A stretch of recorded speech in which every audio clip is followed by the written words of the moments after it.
First, I'm going to show you how to link your slides to the circles up top for the game board, and then I'm going to show you how to create a new slide down here for the ones that got deleted.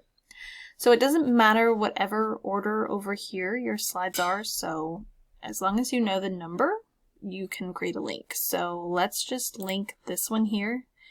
You can see that this is slide number 3, so we're just going to remember that. I'm going to go back to my board.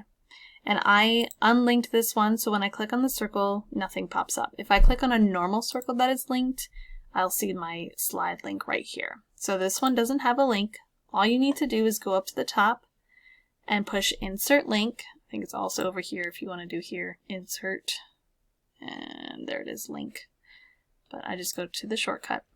And then you're going to push Slides in this presentation, and then you're going to find the number 3. So it says slide number 3 right there. And then, and then you're going to push Apply. And then that hyperlink will be live then. So if your kids click here, they'll go to slide 3, and then it's right there. Okay, you were also saying that some of your slides were deleted.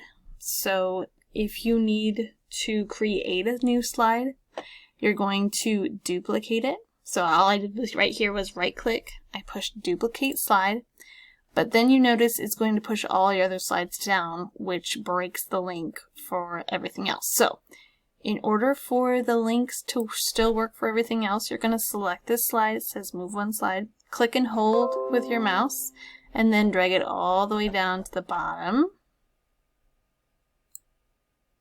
And then you see that it moved. So now all my slides went back to their original number, and my new slide that I just duplicated is down here at the bottom, number 45. If you still can't get it to work, we will troubleshoot some more, so just send me an email back and let me know.